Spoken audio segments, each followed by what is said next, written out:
ترغیب تو دی ہے کہ جلد شادی کرو، لیکن اگلا رشتہ بھی تو دے نا آپ کو. تو رشتہ تو جب ہی ملے گا جب آپ اپنے خرچے پہ بیوی کو سنبھالو گے، بیوی کو پالو گے، تب تو کوئی رشتہ دے گا، ورنہ دے گا کون آپ کو؟ لڑکی والوں کو تھوڑی کہا ہے کہ جو بھی 15 سال کا لونڈا لپاڑا ہے اس کو اپنی بیٹی پکڑا دو. لڑکی والوں کو تو یہی کہا ہے کہ دیکھو یہ تمہارا نان نفقہ اٹھا سکتا ہے کہ نہیں اٹھا سکتا. تو اگر کوئی 15 سال میں اتنا اسٹیبل ہو گیا کہ کما رہا ہے کھا رہا ہے تو پھر شوق سے کرے، بلکہ ترغیب ہے. پھر ابا کو اس کو روکنے کی پرمیشن نہیں ہے، ابا کو روکنے کی اتھارٹی نہیں ہے کہ اس کو روکیں، تو کیوں کر رہا ہے. میرے استاد جن سے میں بیعت ہوں مفتی عبدالرحیم صاحب، اللہ ان کی عمر میں برکت دے، ان کی 15 سال کی عمر میں شادی ہوئی ہے. اور بہت سارے ہم نے دیکھے ہیں علماء مشائخ. یہ تو اب یہاں کے لوگوں میں جو ہے نا سیکولر لبرل طبقے سے لوگ متاثر ہیں، پھر اس عمر میں برائیوں میں پڑتے ہیں، کوئی ہومو سیکشولیٹی کی طرف چلا جاتا ہے. وہ جو یورپ امریکہ کا حال ہوا ہے وہی لوگ چاہتے ہیں ہمارا حال بھی ہو.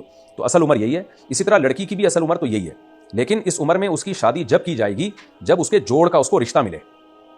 ایک صاحب مجھے کہنے لگے کہ اتنی سی بچیوں کی شادی آپ کر رہے ہیں، سسرال کا بوجھ وہ اٹھائیں گی، شوہر کا بوجھ اٹھائیں گی اور یوں ہو ہا کر کے. میں نے کہا بھائی صاحب ہم یا میں یا شریعت، میں تو شریعت ہی بتاؤں گا نا. شریعت جو بالغ بچی کی جلد شادی کا حکم دیتی ہے وہ جب دیتی ہے جب اس کے مناسب رشتہ بھی ملے آپ کو. اگر آپ یہ سمجھتے ہیں یہ بچی کم عمر ہے، سسرال کے بکھیڑوں میں پڑھ کے یہ سسرال کی ٹینشن نہیں اٹھا سکتی، ساسیں آج کل کھا جاتی ہیں بھائی، ساری ساسیں نہیں، سوری جو میرا بیان سن رہی ہیں ان ساسوں کے علاوہ بات کر رہا ہوں. بعض ساسیں ڈائن کی طرح ہوتی ہیں، وہ اتنی سی بچی کو کھا جائیں گی، تو پھر آپ نہ کریں. تو یہ جب ہے جب اس کے مناسب رشتہ بھی ملے. تو الحمدللہ ہمارے خاندان میں بچیوں کی بالغ ہوتے ہی شادیاں ہوئی ہیں اور بہت اچھی خوشی والی لائف گزار رہی ہیں وہ الحمدللہ، کیونکہ ان کو سسرال اچھا مل گیا.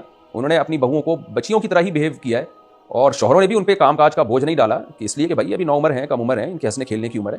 تو اس عمر میں دوستیاں آج کل شروع ہو جاتی ہیں. یورپ امریکہ میں تو بہت ہوتا ہے، 13 سال کی بچیوں کے بوائے فرینڈ، اور ایک نہیں 20 بوائے فرینڈ ہوتے ہیں ان کے، اور ان کے فزیکل ریلیشن بھی ہوتے ہیں. وہاں کوئی آواز اٹھانے والا نہیں ہے، یہ ظلم ہو رہا ہے. اسلام نے نکاح کی ترغیب دے دی کہ بچی کا گھر بس جائے گا، تو اس پہ لوگ آواز اٹھاتے ہیں، شور مچاتے ہیں. اور ویسے بھی جب کم عمری میں بچی کی شادی ہوتی ہے تو سسرال کے حساب سے وہ ایڈجسٹ ہو جاتی ہے، لیکن اس میں یہ بہرحال ضروری ہے کہ سسرال اچھا ہو، اسرائیل والا سسرال نہ ہو. تو اگر نہیں ملتا رشتہ تو پھر تو نہیں کرنی چاہیے. بچی کے لیے کم عمری میں اس کے جوڑ کا اس کو سنبھالنے والا مناسب رشتہ نہیں ملتا تو پھر تو بھائی نہیں کرنی چاہیے، پھر تو 20 سال میں بھی نہ کریں. ایک صاحب کہنے لگے نا اتنی کم عمر کی شادی، اگر اچھا رشتہ نہ ملے تو ہم کیا کریں، اس کی شادی جلدی کیسے کریں. میں نے کہا بھائی اچھا رشتہ نہ ملے تو پھر 40 سال میں بھی نہ کریں. لڑکی کا نکاح جلدی کرنے کی ترغیب اسی صورت میں ہے جب اس کے پیرالل اس کے مناسب رشتہ بھی ملے، اور مناسب رشتے میں ہر چیز دیکھی جاتی ہے کہ یہ اسے سنبھال بھی پائے گا کہ نہیں سنبھال پائے گا. تو اگر مل رہا ہو پھر کر دینی چاہیے. آج تک ایسا ہی ہوتا رہا. میری دادی بتایا کرتی تھی، میری 13 سال میں شادی ہوئی، ماشاءاللہ کتنی اچھی لائف گزاری انہوں نے، اولادیں بھی ہوئیں اور زندگی کو انجوائے کیا. اور 80-85 سال میں ان کا انتقال ہوا. 80 سال کے بعد تو ان کی عمر ہی بڑھنا بند ہو گئی تھی. جب بھی پوچھتے تھے ہم کہتے تھے 80 سال. ہم کہتے تھے اماں ہم آپ سے پتہ نہیں کتنے سالوں سے پوچھ رہے ہیں، 80 ہی کی ہیں آپ.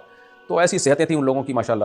تو اب ہمیں سارا فطرت سے بغاوت پہ لے جا کے ہمیں برباد کر دیا ہے. البتہ یہاں ایک سوال ہوتا ہے بھائی پھر تعلیم کیسے ہوگی، ایجوکیشن کیسے کمپلیٹ کرے گی. وہاں میں بار بار کہتا ہوں کہ باپ کا کام ہے بچی کو تعلیم دینا. جب رشتہ آ جائے تو سسرال کے حوالے کرے، اور سسرال کو بولے اب کمبخت تو پڑھائے گا اس کو، داماد کو بولے. جیسے آپ کی بچی میڈیکل کالج میں پڑھ رہی ہے، اچھا رشتہ آ گیا تو باپ کو چاہیے اب اس کی شادی کر دے، اور سسرال سے بولے اب یہ بہو کا خرچہ بقیت تم اٹھاؤ گے. میڈیکل کالج میں جو 2 سال رہ گئے بغیر تو یہ 2 سال کا خرچہ تم اٹھاؤ گے، کیونکہ تمہاری بہو بھی ہے یا میری بیٹی ہے. جب تک میرے گھر میں تھی میں نے پڑھایا ہے، اب تم جیسے بغیر تو استغفر اللہ یعنی تم لوگوں کے گھر میں جا رہی ہے تو اب بقیہ خرچہ تم اٹھاؤ گے. اگر وہ اٹھانے پر ایگری ہے اس کا مطلب خاندانی لوگ ہیں. لیکن بے شرم لوگ آج کل تیار نہیں ہوتے، ان کو ریڈی میڈ ڈاکٹر چاہیے. وہ چاہتے ہیں انویسٹمنٹ باپ کی ہو اور ڈاکٹر بننے کے بعد پیڑے ہم کھائیں. ایسے بغیرت لوگوں میں شادی کرتے کیوں ہو پھر. اچھا بھائی، اچھا میرے بھائی، آئی بروز کے بال اگر زیادہ لمبے ہوں تو ان کو کینچی سے تھوڑا سا تراش لینا کیسا ہے.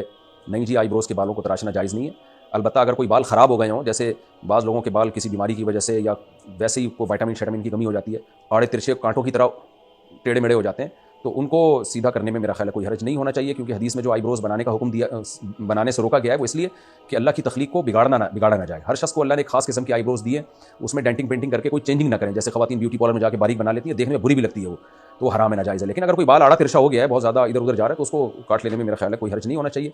جو ہم نے علماء کرام سے سنا ہے وہ اس کی اجازت دیتے ہیں، کیونکہ یہ چیز پھر تغییر خلق اللہ میں آتی نہیں ہے. یعنی اللہ کی تخلیق کو بگاڑا نہیں جا رہا بلکہ سنوارا جا رہا ہے.